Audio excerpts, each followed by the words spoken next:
আসসালামু আলাইকুম প্রিয় বন্ধুরা। আমরা সকলেই জানি রমজান মাস, মাহে রমাদান, রহমতের মাস, মাগফিরাতের মাস, নাজাতের মাস। কিন্তু এই মাস উপলক্ষে আবার পবিত্র কোরআনে কারিমে আয়াত নাজিল করা হয়েছে। সেই আয়াতটি আপনাদেরকে পড়ে শোনাচ্ছি।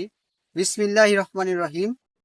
ইয়া আইয়ুহাল্লাযিনা আমানু কুতিবা আলাইকুমুস সাওম কামা কুতিবা আলাল্লাযিনা মিন কাবলিকুম লাআল্লাকুম তাত্তাকুন। অর্থ, হে ঈমানদারগণ, তোমাদের উপরে রোজা ফরজ করে দেওয়া হয়েছে, রমাদান ফরজ করে দেওয়া হয়েছে, যেমনটি ফরজ করে দেওয়া হয়েছিল তোমাদের পূর্ববর্তী গণদের উপর। তাই আসুন, খুব মারাত্মক একটা কথা, আমাদের উপরে রমজানটা ফরজ করে দেওয়া হয়েছে, আমাদের পূর্ববর্তী যারা ছিল তাদের উপরও এটা ফরজ ছিল। তাই আসুন আমরা আমাদের ফরজ রোজাগুলো পরিপূর্ণভাবে আদায় করি এবং পরিপূর্ণ সবের মালিক হই এবং সকল গুনাহ আমরা মাফ করে নেই। আসসালামু আলাইকুম।